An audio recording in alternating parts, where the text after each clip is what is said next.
Spurs Bros, welcome into episode 21 of the Spurs Bros podcast. Sad day in Spurs history. News came down that Victor Wembanyama is out for the season with a DVT in his right shoulder. So we're going to talk about our reactions there, how this changes the landscape of the season for not only the Spurs, but also the NBA. On the same day that the Wemby news came out, Greg Popovich and the Spurs announced that Pop will not be making a return this season. There was some flutter there, but so we're going to talk about that as well. Kind of discuss what does this mean? They're out their anchor and their captain in Wemby and Pop. So that's going to cover most of this. How does that change the Spurs for the rest of the season? What do we want to see happening from the rest of the guys? What should our goals be? And frankly, with this news, we're getting into familiar territory, everybody. So we're going to start ending every episode with a spin on tankathon.com to see where the draft picks are landing, what we would do in those scenarios. So stay tuned to the end. Give us a follow on Instagram and Twitter. And most importantly, everybody, if you're listening on YouTube, please look down below, give us a thumbs up, and subscribe to our channel. We want to continue to grow. We want to continue to build this community. And we appreciate all the support. So, from right there, episode 21 of the Spurs Bros podcast right now. Spurs Bros, welcome to another episode of the Spurs Bros podcast. I'm your host, Alec Bogus. These are my co-hosts, Reagan Keough and Stuart Lynch. We made it to the Timmy D episode. How are we doing tonight? Actually, I can probably answer that for both of y'all, but I want to hear y'all say it. What's your guess? What's your guess? Absolutely awful, deflated, Yeah, that's about right. sick to Yep. your stomach. Yeah. Yep. The air has left the balloon. The enthusiasm's gone, but we're gonna get through it. There's a lot of things that we can set our sights on for the rest of the season.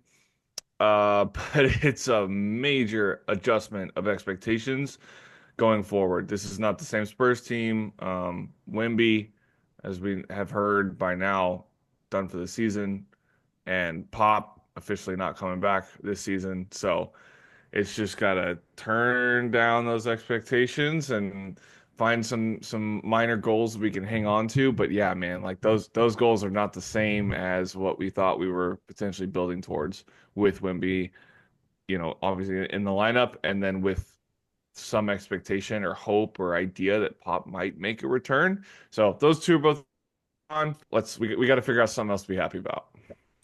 It is a Yep. sad day. Good evening, gentlemen. As you can see, two out of the three of us are in black. This is the official Spurs funeral. Welcome, gentlemen. Welcome, Funeral of listeners. the Welcome to the 24-25 Spurs season. Bros funeral of the season. The 2024-2025 season. Oh God. Oh, man. Uh, for a Uh, lot of things. We still love yeah. you, Stephon Castle, but past that, I don't know what's the storyline? What are we Well, looking at here, well, boys? yeah, I mean, I know this doesn't need mentioning, but I like to just in case. You never know. There might be one or two fans who only listen to us and they don't know the news. Yes, Reagan, you said it that Victor, he's out for the season. He got diagnosed with a deep vein thrombosis in his right shoulder. We knew he wasn't right. I mean, it was actually crazy how much we talked about it on the last podcast and in reviewing and editing it. We did really, really touch on it. Just it didn't look right. He was playing the same as he did, right before the All-Star or I guess Christmas break, and back from Paris specifically, we said, and we noticed it. He was off, and I guess supposedly he was dealing with that, and fought through that. I had to give him major kudos for pushing through the All-Star game, knowing what we know now. That's absolutely insane. He's a damn warrior, and so deep vein thrombosis, blood clot in his right shoulder. It's obviously really terrifying. Glad that the Spurs doctors caught it in time. As Sean Elliott likes to say, there are bigger things to life than basketball. So we just hope that he's okay and recovers promptly and safely. The big thing with this diagnosis is that it seems like the Spurs medical staff caught it early enough to where the clot has not moved. A lot of times in these situations with a DVT, I've learned that it actually will move towards the lungs or the heart, so it gets closer and closer to those central core organs in your body. So the fact that it's still in the shoulder, it hasn't gone anywhere. That's a good thing. He's going to go on blood thinners most likely for 3 to 6 months as a minimum. It might be a long-term blood thinner thing, but that'll be an adjustment for him. It's like you said, Alec, there's bigger things in basketball. Like he's got to make sure that he's right, just like we've been talking about with Pop. Got to make sure he's right as a human first, and then the basketball part comes second. Obviously, we all want him back on the court, and not just Spurs fans, NBA fans, basketball fans globally want Victor Wembanyama to be playing games. But this is a serious thing, so it needs to be addressed carefully. And the fact that we're shutting him down, he's got plenty of time until next October when the Spurs will start playing basketball games in the 25-26 season. So yeah, prayers up for Wemby, and we're hoping that they can get him on a good recovery game plan, timetable, and attack this thing the way it needs to be attacked. Yeah, it's been a not common thing with professional athletes, but it has happened before. Good news, it did happen in 2018-19 to Brandon Ingram, and it was towards the end of the season, kind of around this time of year. He did make his return the following season, and just recently last year with the Sar Thompson, he was out, and then y'all see this year he's back playing. So, like you guys said, doctors found it very soon, so that's good enough, very early on.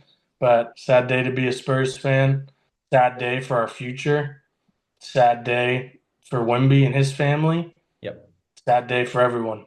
It's tough to see these things outside of basketball take big effects, but as you always hear, and as Pop of all the people in the league, Pop always says there's way more to life than basketball. This is your job, So we absolutely did the right thing. No need to push him and do something crazy. We're super, super mid. Shut him down. Take care of him. Take care of his health, and just pray we can see him again soon. Hopefully, earliest next season. I hope that we can avoid like the Chris Bosh result of this, where Bosh's career ended up getting cut probably a few years short as a result of this. But I don't know the specifics as to the timing, as when they caught Bosh's DVT compared to Wemby, and just age in general there is much different stage of career. So I hope we can avoid that situation. This is going to be more of an Asar Thompson, Brandon Ingram type, like you were talking about, Stu, and he can get back on track just next season. Yep, absolutely. Yeah. I know this is shallow looking at vanity metrics, but I have to bring it up. I mean, he was obviously the front runner for DPOI, Defensive Player of the Year. He was probably going to be a second team All NBA player if I had to guess, especially if he didn't get affected and his play wasn't affected before then. You would think that we win a few of those games before going into All-Star break. I'm sure he's playing better. And I'm sure he's kind of continuing on that pace that he was, which was, what did you say last week, Reagan? He was like top 6 or 7 in MVP voting. So yeah, I think he was 7 on the MVP ladder before they went to Paris. Right. So even if you had a few games of a skid, all of that is for naught, because he's not going to be able to reach the 65 game max 65, or minimum. To win NBA awards. Ineligible for DPOY, for All NBA, for All Defense, MVP, everything. Any sort of season-long award he cannot be recognized for this year, which is a shame on the long term for Victor's career, because he made the all defensive team last year. He was second in DPOY voting. This was, he made his first All-Star game. I think everybody in the league was like, okay, he's going to be All NBA. He's going to be first team All Defense. He's going to be Defensive Player of the Year. As at 21, at 20, is he 21? I always forget. 21. 21, yeah, 21 last month. So that stinks for his long-term career, to say that he was one of the youngest DPOYs ever. But obviously recognizing all the non-basketball effects that this has, this really sucks for Wemby's long-term resume and for the recognition that he rightfully deserves. I think I said at the beginning of the year, he could win Defensive Player of the Year every year for the next decade, legitimately. If he stays healthy and can play 65 games every season, he's going to win that award. So sucks that the first one was taken away. Yeah, and I know he's due for a contract in a couple of years, and to get super maxes and all that, there's levels to it. You have to be DPOY or first team. So now he's just missing that for another year. I'm sure this is all the last thing on his mind. He doesn't care the difference in 50 mil over 5 years. He just wants to play. We know Wemby and there's Nike, all these other mega money makers, so he'll be fine. But other guys now who definitely weren't going to win it. Now it's a two-man race between Triple J and Evan Mobley, and both of them are due for a contract like next year. And it's math that they would have never had, obviously, because Wemby was going to win. And now Triple J's looking at either like a 375 mil 5 year, No or way. compared to what would have been like a 220 that he could have got. So now, like, people are saying, oh, next season he's going to be due for 70 mil a year. Would you pay him or not? First off, absolutely not for Triple J, in my opinion, because I mean, he's not really even defensive player of the year. But yeah, so it's just other implications around the league as well now. Just massive money things could happen. So it really shook up the whole league more than just the Spurs. But yeah, you saw a lot of guys you've got about it. you've got Lou Dort coming in saying, "Hey, man, I think I should deserve DPOY this season too." Yeah. So, guys like Lou Dort think it's just a wide open race now. Like Lou Dort, elite wing defender, but ain't no DPOY candidate. Like, let's be real. Wow. But that's just kind of goes to show you the drop off from Wemby and the rest of the defenders in the league. Yep. Oh gosh, that's 75 million a year for. It was going to be 69 a year is what if he gets if he wins DPOY, he'll be eligible for that. 69 a year. That is nuts. Yeah. For Triple J. 45 million. Yeah. Just because you can doesn't mean you should. That's what I'll say about that. What the heck? And that's the thing is like getting into the apron, the first and the second aprons. Grizzlies are a smaller market team, so if they're not willing to put that super max on out there for him to sign. Not with that ugly looking shot. That he bounces, and then you've got Jaren Jackson Jr. They can't afford that on the market. Like that's the kind of implications this could have. So yeah, like you said, sir, this is like league altering. And and even going to the Cavs too. They're not. I mean, if Mobley wins it, they're not going to be able to pay him either. They got Mitchell. They have Jared Allen. They have little point guard Garland. So yeah, both teams. I'm thinking like it could very much affect the league. Whoever does win it, who's due for a massive payday, because they will most likely. It'd be crazy to turn down $160 million extra over 5 years. So as a normal human, you'd assume they would just go ahead and take that and move on from their team. So it's going to be weird to see how it ends up playing out. But yeah, it's affecting the whole league. Absolutely. What was a shoe-in for Wemby to win? So. Yep. And as we also talked about, as Reagan mentioned right from the jump, Greg Popovich also announced, or he didn't announce it, but ESPN's Shams announced on ESPN that the Spurs announced it. The Spurs didn't put out a press release. Let's not credit Shams on that one. He did. Spurs kept that one a secret, and we broke that news to everybody. Yeah. Okay, I didn't see that. I just saw it, which is crazy. Mike Finger came in and was like, or Tom Osborne, one of the two came onto Twitter, was like, hey, everybody, chill out. The Spurs put this out there themselves. So once again, we win. the newsbreakers lose. So I had to break in and give the tip of the cap to the Spurs for that one. Again, keep it in-house until it was ready to be said. That's good. Yeah. Either way, Pop will not be back after suffering that mild stroke in November of 2024 to start this season. We've been, dealing with Mitch Johnson ever since at the helm. It's been tough, and people are acting online as if like this is breaking news. I feel like we all kind of, I don't know, at least us insiders, right? The people who covered and watched it every single day, we kind of expected as much. Like we wouldn't have batted an eye if even with Wemby at full health, he didn't come back this year. Like it would have made sense. So just because they announced it, I don't know. It doesn't make me change how I feel as going forward about the future in any way. It just kind of makes even more sense. I mean, why come back when you don't have your full team, especially your franchise player, to coach? So exactly like you just said. I mean, yeah, we've been talking about it on the pod kind of all year since he has gone out. Will he come back? Will he not? And I guess 2 months ago, the statement came out from him saying, he's working. And then like a couple weeks ago, we saw he's driving around the facility now. Someone saw him at practice, this, that, the other. So we all kind of started to get our hopes up. Oh, it's happening after All-Star break.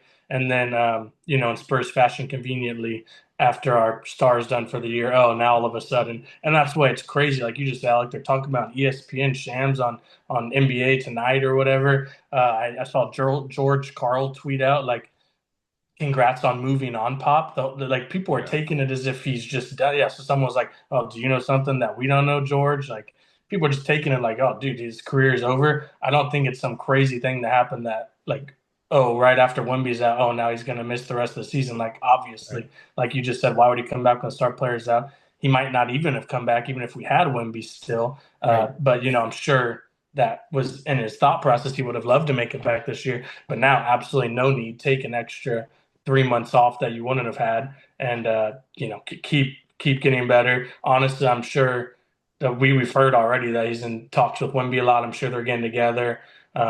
He's trying to probably be a father figure to him there, and Yeah. to just recover together and get better. It's all that really matters right now. Wemby can't go working out. It's everyone how Chris Paul was saying. It's like a complete lifestyle change for Wemby. He's gonna have to be 3 to 6 months of on blood thinners, like you had said, Reagan, and yeah, you can't do much while you're doing that. Saw Kevin Durant in his post game conference say, you know, I know you like to read, Wemby. Go find a whole new series to start reading because yeah, you can't do much, so it's tough. He didn't say What? it in evil way by any means, but it was just like Yeah. like hey, bro, just chill out. That's what don't push yourself right now. Why can't he do anything? Is it I know if it's like if he's playing physical contact stuff and he, gets I don't hit think or you're supposed to hurts. like put strenuous strain Oh, on your okay. body. You're not supposed to Okay. like lift. You're not supposed to run. You're not supposed to. With So with that might be able to clot, get yeah, out. it could cause much bigger issues. Yeah, If that gets blocked up and your heart's pumping and pumping and pumping, it's just going to Sure. get overworked. So that's why they're shutting them down in the first place. It's like that doesn't mean go do cardio on your own. That means like, hey, we got to get this under control and get a game plan first. But with Mm. as far as Pop, like, yeah, I feel like Shams reporting it got to the national media desks everywhere, and um, Spurs fans are used to national media not really having the full picture of what things are like in San Antonio. Mhm. And I feel like people just kind of ran with this narrative and tried to make it out to be something bigger than it was, um, which is a little insulting to Greg Popovich, if I can say so myself, because they're trying to push it. I don't know if they're trying to push him out, but it feels like they're trying to they're making an assumption here on behalf of Greg Popovich just because he says he's not going to come back the rest of the season. If Pop were to shut it down, that's going to come from his mouth and it's going to come on his terms. And I hope that Shams and the rest of the national media and local media, for that matter, just in case, understand that this is the greatest basketball coach in the history of the NBA, and he's won the most games over 30 some years, and he deserves to be able to shut things down or extend things on his own terms. yeah. Mhm. So let's not jump to any conclusions that there's, no evidence-based reporting to back up. Let's just let him continue to recover, and we'll see what happens in the off season. Obviously, I mean, it is fair. We have to say the complete future of the Spurs is it's all Thank up you. in the Yeah. air from Wemby to Pop. As terrible as it is to say, it's a fact. So we do have to leave it open. Like realistically, Wemby probably won't be back at the start of the season. Just knowing how we are, first off, like if he can't do anything for the next 4 or 5 months, he's gonna have to fully get his body back in shape and start lifting again and all that. Like I would not be surprised if we don't see him play till Christmas, if he even can. Obviously, pray that happens, but I could definitely see him not starting the first month or so of the year. But hopefully, we have Pop back at least. But yeah, I mean, we just know how the Spurs are. We're definitely not going to chance anything. And yeah, if Wemby really is out for 6 months, not doing much of anything, he's got to fully reshape his body all over again, which is starting in like September. So it'd be a long process to get back. Yeah, that's the other big thing is just thinking about his growth and development. I know he was going to maybe play in France again this That's what I summer, was about to say, Alec. Yeah, he but had committed to yeah, France to playing in Eurobasket this summer. So That's crazy. That's what we need to and tell like him not to do. the day yeah, after this news broke too, like France basketball put out a marketing promo and Wemby was all over it. So there's going to have to be more conversations there. They're going to have to Hmm. understand that timeline. Is that even possible? If it's possible, should it happen? Like, is that pushing it? There's no need There's to push this kid, man. no Yeah, way. He is basketball for the next 15 years if yeah. everybody can handle this correctly. There's no need to jump the gun, and nobody's going to No. remember whether he did or did not play in Eurobasket after discovering a blood clot.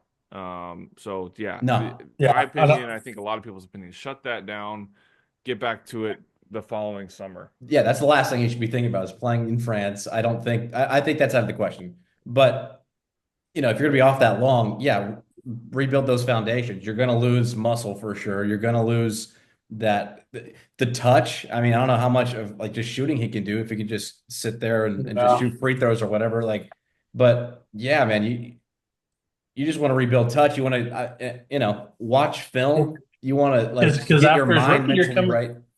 Go yeah, ahead. no, because after his rookie year coming to this one, he gained 25 pounds. That's like what we were kind of expecting every year, at least Yeah. 10 to 15. Like that's not going to happen. He's going to lose a lot of muscle, like you just said, Alec, over these 6 months of if you can't really lift and do that. I mean, yeah, you can't be doing curls when your blood clots in your shoulders. So he's going to have to be chilling. He's going to lose a lot of muscle mass, and he's going to have to build all that back. And sucks for us, but like year three, Wemby might be very similar body type to year two because he'll just be building back that muscle from this year. So Yep. I definitely don't If expect when he does come back to see a 20-pound increase by any if means. there's anybody though that is going to attack this rehab game plan the right way and not skip any steps and stay dedicated to the whole course of the program, it's going to be Victor Wembanyama. I mean, if you look at like his pregame routines and all the crazy stretching Hmm. things he's doing where he's barefoot crawling to get all the muscle activation and tendon activation and all of his bones and ligaments Mhm. and extremities, like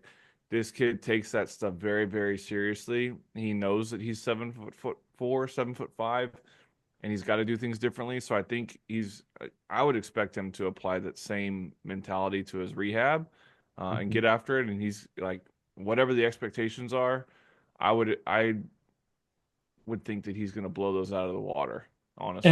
And I don't even know, is like surgery needed for this, or did you just go on blood thinners and it I don't think naturally so. happens, or how's it They were work? just saying that like the blood thinners for at least this first 3 months to try to break that clot up and get that out of there and removed, and then trying to figure out how he can ramp back up from there.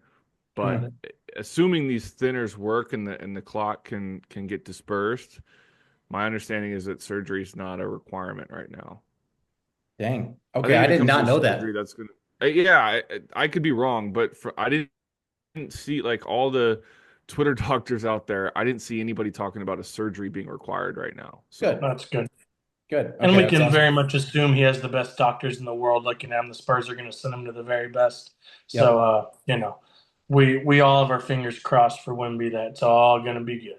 Oh yeah. yeah, Okay. So I was, reflecting on this the whole week, and I'm thinking about without Wemby and without Pop, what do we need to do to sort of move the ball forward such that whenever Wemby does come back in, and hopefully maybe Pop comes back in, that we can kind of hit the ground running, if that makes sense. Like what is the rest of the season for?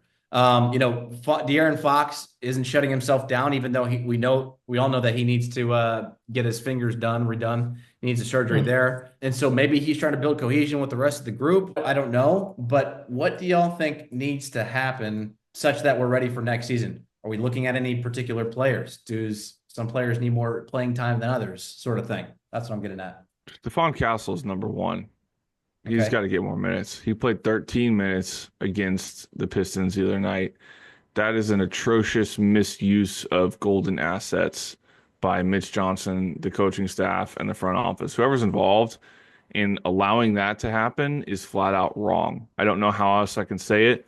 And whether it's moving Vassell to come off the bench or CP3 to come off the bench or taking minutes from a Champagny or a Keldon or a Mamu or somebody, those minutes have to get allocated to Stephon Castle. We talked a few days ago about how he is the star coming out of the All-Star break. He had won MVP of the Rising Stars game. He has got to be the focal point of development alongside De'Aaron Fox. Those two need to be on the floor together as much as possible. I don't care about how CP3 is going to imprint wisdom on Fox or Castle Yeah. on the court. He can do that from the sideline. He can do that in spot minutes here and there. He needs to get pushed to the backup rotation minutes so that Castle and Fox, our backcourt of the future, can develop chemistry together. That should be priority number one and two and three, in my opinion. Like that's the biggest thing that has to happen. 13 minutes for Stephon Castle cannot occur. Yep. Yep. I mean, perfectly said. Yeah, that has to be. We've been harping on that since we got Fox a couple weeks ago, and it still hasn't happened. It's quite clearly not going to happen anymore. At least start. It's not going to happen. The change would have happened at All-Star break, so we know CP is going to start. But I mean, I guess at this point maybe we can move Devin and bring in Stephon, but I still don't think that'll happen either. So yeah, we can pray he gets more minutes, but I don't think the starting and with Castle is going to happen because I think we want him to be the focal point of his group. And if Fox is out there, I don't think it'll happen. So, I mean, I don't know. It's tough. 13 minutes is atrocious. That should never happen. Tonight it was up. I know that, but he didn't play that well tonight. But that's I mean, okay. He played 22 minutes yeah, tonight. He scored 2 points, didn't have a rebound, and 2 assists. Like yeah, those games are going to happen, and some people are going to throw their arms up in the air and say, "Look at this, CP3 is better." Blah blah. I don't care, man. Yeah. He's yeah, got to get the reps. He's got to get on the court. He's got to establish chemistry. He's got to get confidence going, and that's not going to happen if you allow him to only play 13 minutes. This is going to be the rookie of the year, whether you yeah. like it or not. Brian Wright, It's Mitch like we're trying to Johnson. make him not the rookie of the year. Yeah, Put him bro, on the it's court for crazy. 10. Yeah, Yeah, we don't want that spotlight. Like what the yeah, fuck? it's insane. Like that's history. Back-to-back rookie of the years. I don't think again, we've covered it. I don't think it's ever happened If anything, that in shows the such a modern good what a NBA. good drafter you are. I mean, obviously Wemby was obvious, but taking Stephon at 4 shows the front office that like, hey, these guys are good. They know what they're doing drafting you. So like, yeah, you would think It, we'd be playing him 30 minutes a night and starting with Fox. This is the backcourt of the future. It's crazy that it's still not happening, and like I said, it's just most likely not going to happen. Other than that, I mean, that maybe the only way like we can put in our head is we're just trying to weed out the rest of the guys who's going to be here, who's not. We know for a that's where fact I'm at. Castle is going to be here. So I mean, we're just trying to weed out the guys. Nothing has changed in my brain this whole year. Devin and Keldon are just we know who they are as basketball players. We know they've probably almost reached their ceiling, and they're both getting overpaid. It's bad contracts by us. Keldon will probably be able to go get a better contract somewhere else, especially if he keeps playing like this. But what did we say the other night? Once like, of course, Keldon's going to start averaging 15, 20 a game now because we're playing for nothing.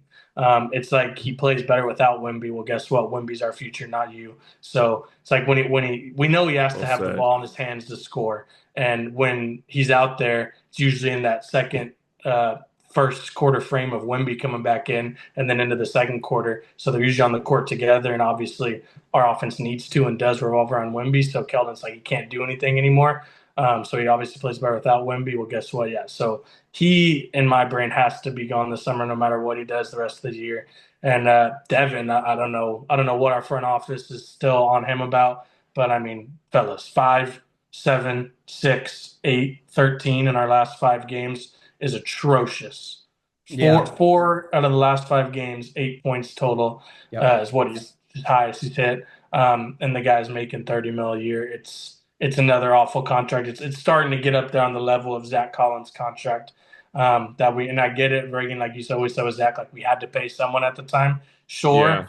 But we got Zach off the but books, now it's so I'm sticking getting out. real Yeah, so Dev, you're close. next. Yeah, I'm Go getting justify real that close paycheck, to buddy. saying let's get him off the books because the amount of money he makes for his production on the floor is highway robbery. I think we Get could him off elevate our the depth like overall with that space. Like with the money we're paying him, we can go get 2 guys that are going to yes. play high level basketball in more of a role Yeah. than he has as a Or feature even just a guy. one for But one replacement, bro, of 30 mil a year. yeah, I That's like mean, that is a quality guy right there. I just want to know. I want someone getting like 4 assists, 8 boards, and 15 points. That's way more production than Dev possibly getting 15 or 20 a night with 1 or 2 assists and 3 boards. Like I want do-it-all player if we're paying him $30 million a year.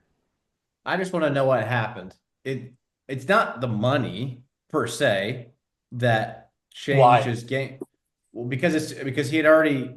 Money absolutely changes people. Well, I know, but that would be like a long-term thing, like over the year. This was like dramatic drop off. I mean, is it because that we have 2 point guards on the floor?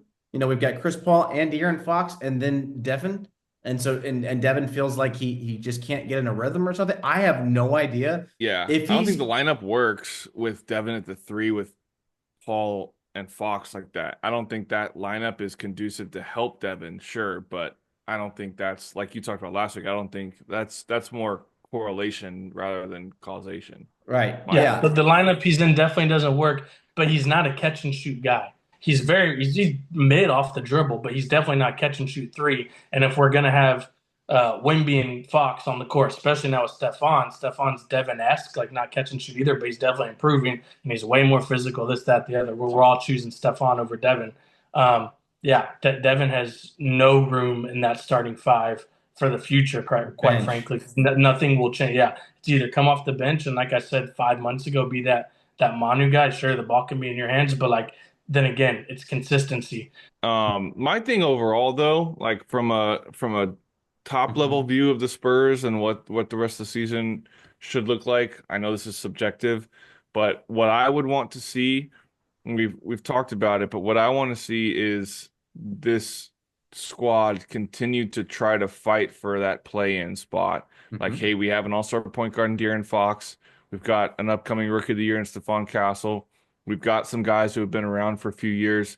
Why are we not trying to go push for that 9-10 seed? Mhm. Because again, I want the pressure to be on guys named Keldon Johnson, Devin Vassell, and Jeremy Sohan. And I Correct. want to see how they're going to respond with actual things on the line, with actual success in the balance, rather than just, hey, we're accepting our fate of a bottom 3 or 4 team in the West and let's start looking at the tankathon rankings. Like, I want them to actually have something to play for and find a couple of big moments heading into the end of the season because I want them to understand what it feels like to make a play-in push, a postseason push, a seeding push, whatever, and actually see how they do because this is all about setting our roster up for the future.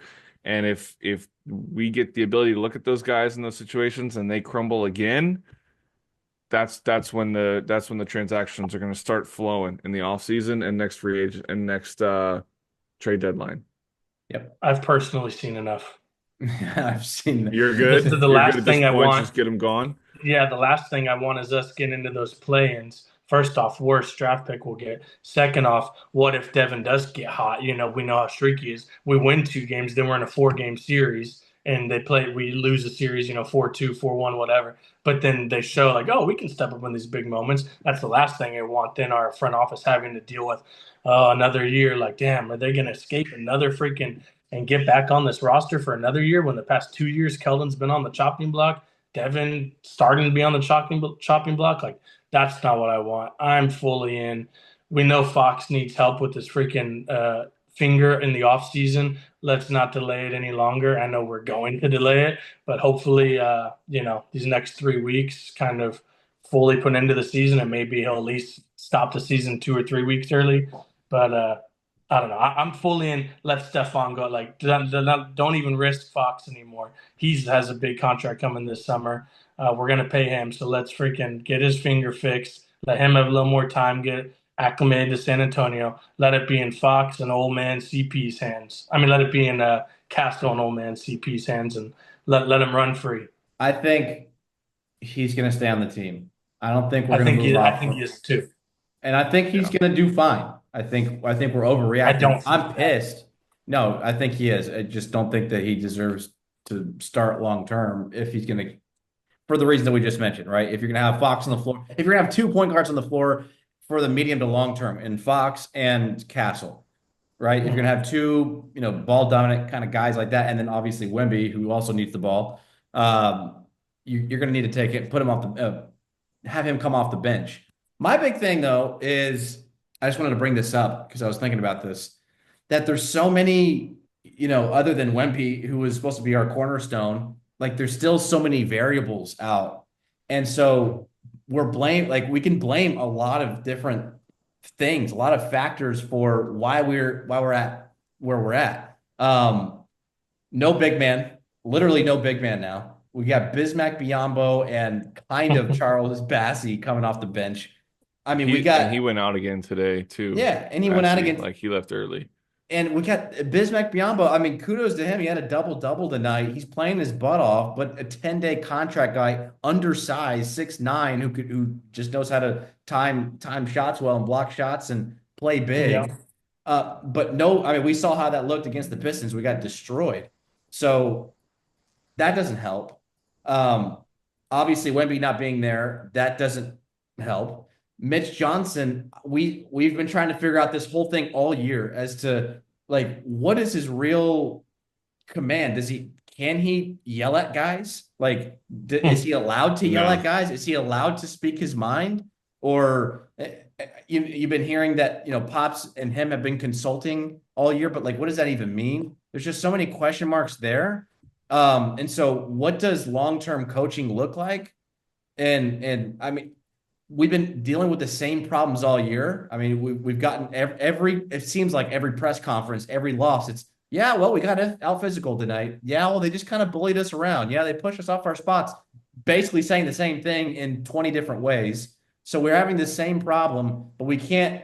It seems like Mitch isn't, throwing a clipboard at anybody and Not getting fixing his the point problem. across. Yeah. So you got No. that. You've got Devin playing completely inconsistent. You've got Chris Paul, who is just taking up space at this point, and for I don't know what reasons. Ego. I mean, his ego should be out of it now. He's number 2 by himself in steals and assists now because he's been with us. So he's good. Check mark, check mark. All right, we're done. But you get what I'm saying is there's so many other like variables that are like, and then Jeremy Sohan off and on, getting hurt, staying healthy, but then also where do you play him? We're not completely sure yet. We're still experimenting him around. There's just so many variables, and I'm just wondering how can we stabilize the ship so that we can, basically test one variable at a time. It's so hard to test like, okay, Stephon here, Devin here, and then we try to see if that worked or not. Like we're moving too many pieces around to understand what worked and what didn't work. And if something did work, you might be attributing the wrong thing, like the wrong thing to the wrong success marker to that. So I'm just saying, how do we get to like back to like stabilized, I don't know, basketball and a stabilized organization going forward so that we can slowly build? Because right now, like everything is questionable. Yeah, it's up in the water, bro. We could, and we probably should have almost like a whole new team next year, 4 or 5 new guys from on it this year. You kind of said, I'm pretty sure Devin's going to stay. We won't get rid of him. That's just not how we operate. And quite frankly, I don't like. I mean, Bismack, we might sign him for the rest of the year now. But he should not be on the team next year. Yeah. I would pray to God we do not sign CP again to 1 year. I would pray to God we don't do that. So hopefully that's 2 guys off the team. I think Mamu's up this year, so I don't know if we'll re-sign or not. I don't know. I know we're going to have these 2 draft picks, but again, we've all been saying what's 2 new 18, 19-year-olds going to come in and do for us. Nothing like insanely positive. Yeah, you're making good points, brother. We're a ship lost at sea right now, and a tornado is headed our way. We don't have an anchor. We don't have an anchor. We can't just like stop and wait till we don't have an anchor, and we don't have a captain right now. Yeah. Like those are both missing at the moment. Yeah. But so objectives for me. Castle and Fox have to share the court as much as possible the rest of the year. That's my number 1. Number 2, let's hope that we can get into some pressure situations to see how those 3 guys we discussed are going to react when success is on the line. We think we know how that's going to play out, which will kind of cement our ideas and give us hope that there's going to be some roster changeover in the offseason. Number 3, hope to God everybody else stays healthy. and it's Yeah. just about the little wins. And baked into all that is the gold at the end of the rainbow for this season is Stephon Castle bringing home a Rookie of the Year trophy. I think like that's now the marker of success for us. And then there's a lot of other things to look at, but Yep. yeah, it's going to be taking things one game at a time now. So if we look to take a look at the last few games from this week, right, from the Spurs. We had tonight, we took an L to the Pelicans, 114 to 96. We lost to the Pistons in Austin, 125 to 110, and we beat the Suns in Austin on Thursday, 120 to 109. So we went 1-2 in the last three games. We lost to a very trending up Pistons team. Mhm. Suns are floundering worse than maybe any other squad in the whole league. Yep. Yes, they are. And the Pelicans are dead last in the Western Conference, and we got our ass handed to us in the second half tonight. So Yeah. that's where the last week was. Can anybody find something good to say about the Spurs last three games? What happened? Anything good?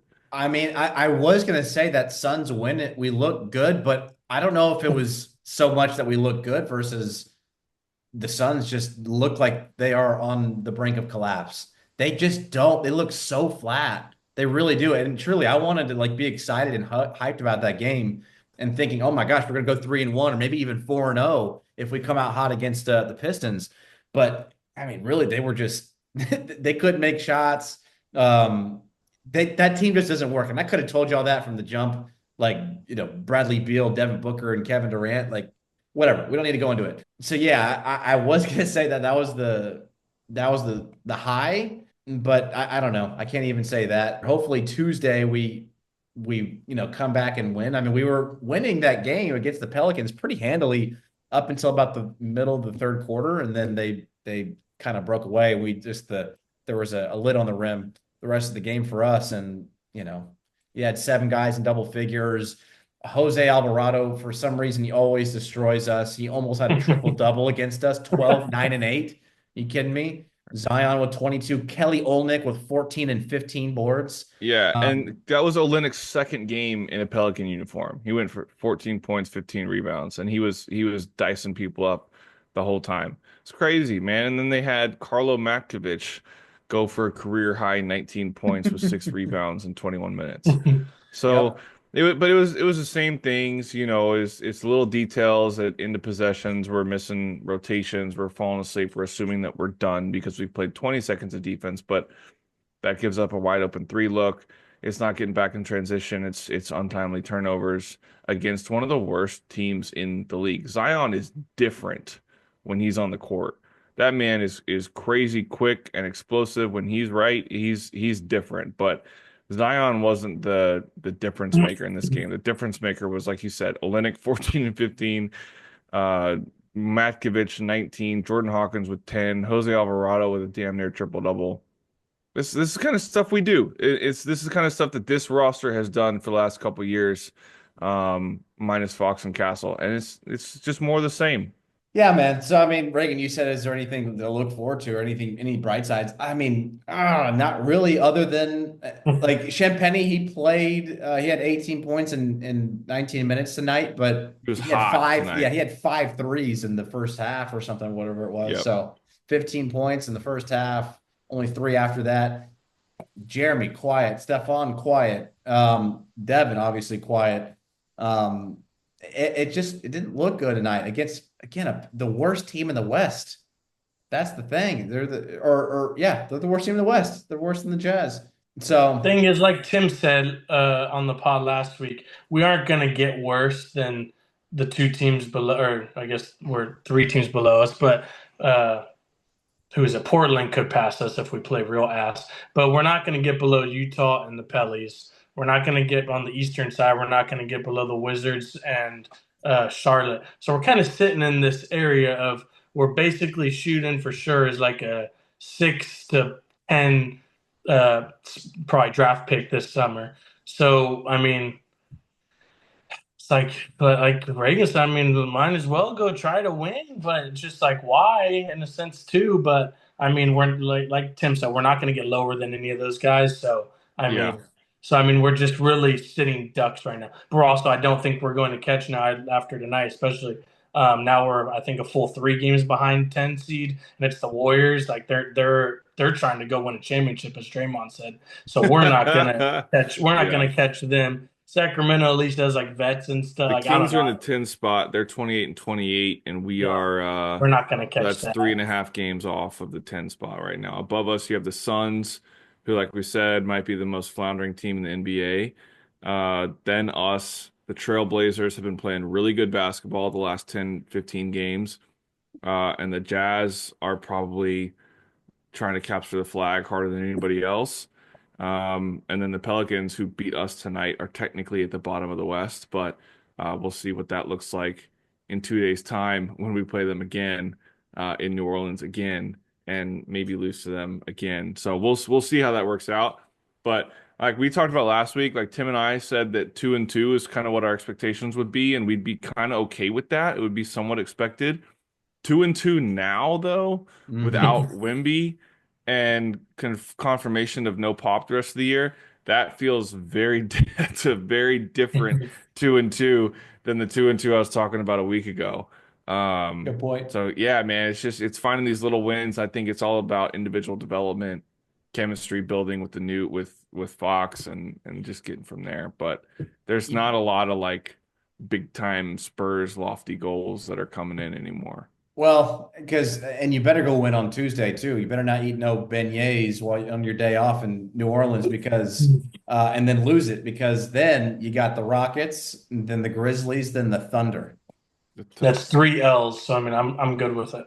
Right. Well, well, I know you're good with it, but I'm just saying, like, if we're trying to still compete or whatever, it would also be worse. It might even be worse to lose against the Pelicans and then win one of those three against the Rockets, Grizzlies, and Thunder, because then I might be That's thinking, what oh, this. what if Yeah. we should, oh, if we would have won those 2 games against the Pelicans. So yeah, you better go take care of business on Tuesday, for many reasons. And then, yeah, I don't know, man. Just try your best. I just want both teams to have fun. As I just want both teams to have fun. that's where I'm at. Gosh. Yeah. Just try your best. I don't know, man. Yeah, it sounds very depressing, but I don't care at this point. I, you Yeah.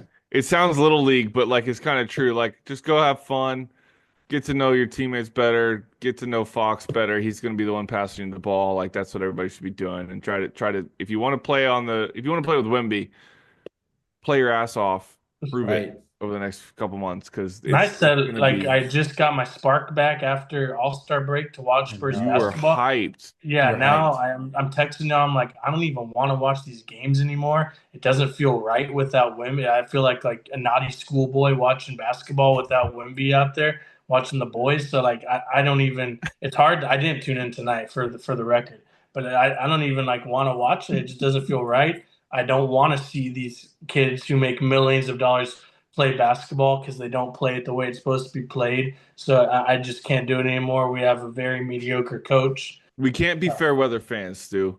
Like Tough. I get right now it's as hard as it's been all year, but we got to stick by our guys Oh yeah. through We've thick been and through through thin. worse. I was thinking about this. We've That's the high point. Is I remember I was watching the lineup against the Suns and being like, wow, this is like this without Wemby, lineup, like that was just us, whatever, however many years ago, a year and a half, 2 years ago, we sucked. And so now we don't have Wemby, but at least we have Stephon Castle and De'Aaron Fox. Just then two alone is way better than the squad that we yeah. had Yeah, you're like right. You're a year and right. a Like half there's some ago. actual firepower with those names at least. Like we're not rolling out like love the guy, but Keita Bates Diop Right. and And that whole squad. That was a tough era of Spurs ball.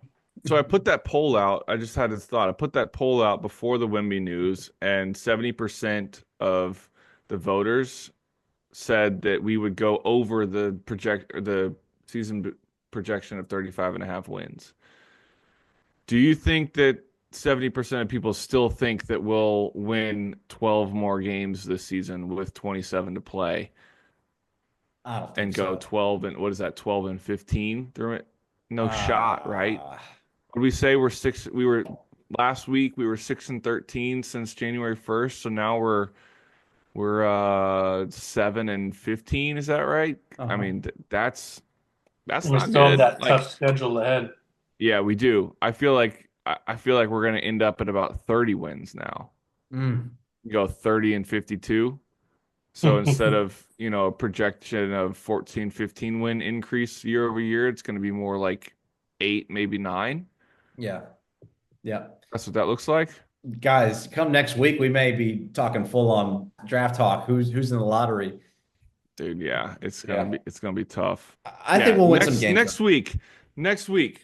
Here's a fun exercise. Next week, right? It's gonna be nearly March next week. When we Mhm. record, it'll be March.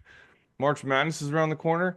Everybody, let's come to episode 22 with our top prospect realistically for the Spurs next year. Who do you want to Okay. draft? That's our homework for the week. I All love So right. it. everybody go pick one player. We'll tell Tim the same thing. All right. 10, 11. That Well, could be cool. 10, That 11 could be a spot. fun thing that we could look at. Yeah, it's fun. And Take then our while eyeballs off of Spurs basketball for, a little bit. that's fine. I don't know. We're just gonna have fun, fun, fun talking about the draft Yeah. and the Spurs and Devin Everybody have Vassell is gonna have fun. fun. Devin, just go have more fun, buddy. Go have more fun. 30 Yeah, million a year. just keep Fun. shooting there, guy. It'll be Is it okay. It'll be all right. isn't it fun? Are you having fun? Huh? Let's start doing a tankathon spin at the end of every episode. There you go. Okay, here you go. Go We ahead. I'll let you share your screen if you'd like. No, I'm not even gonna share the screen. Okay. Because yeah, I'll just say what it is. I got mine. You tell me what we got first. Oh, shit. I'm not fucking with We're you. back, We're baby. back. I'm not fucking with you. Look, I'm not we're kidding. back. Literally, look, just We're back. Let's boom. go. We're back on top. First straw, first spin. And then where's Atlanta? 12. All right, let's Did, go. did y'all see there was like a Insta post of like Cooper and Wemby together saying imagine this duo or whatever, and Cooper liked Cooper it on liked it. Insta. Yeah, he Yeah. did. Yeah, he's about it. And everyone's saying that's what, because y'all saw last week he made a statement like, I want to come back to Duke. Everyone's saying like, well, yeah, no shit. If Washington or Charlotte wins the lottery, he's gonna say, I'm coming back for a second. Yeah, go make I don't another want to 10 join mil at either of Duke, them. bro. Yeah. Easy. Um, Gosh. but yeah, so all right, this is going forward the rest of the season because we, like Alex said, we got to find something to make this year fun. To end each episode, we're gonna do a tankathon spin, and we're gonna see where our 2 draft picks are gonna end up for the coming year. So I've got tankathon.com pulled up right now. If you're not aware of this, Spurs Bros, you can go to tankathon.com to see the current projected draft pick order, and it's got prospects, big board. You can compare prospects on there. It's got the full order. They count the streak in the last 10, everything. It's got percentages. It's the best tool for when your team is ass, like we've been the last 2 years. So I'm on tankathon.com. Come here, homepage, Sim Lottery, first spin, and we are at 10 and 11. Mm. 10 and 11. I Our like pick is it. 10, That's about right, Atlanta's though. 11. That's about right. That seems like it's a very likely outcome. Like it's a very possible outcome for us for this year. So, all right, let's talk about that real quick. Let's wrap up. If we come in with 10 and 11, are we making both of those picks? Are we making one of those picks and making a trade?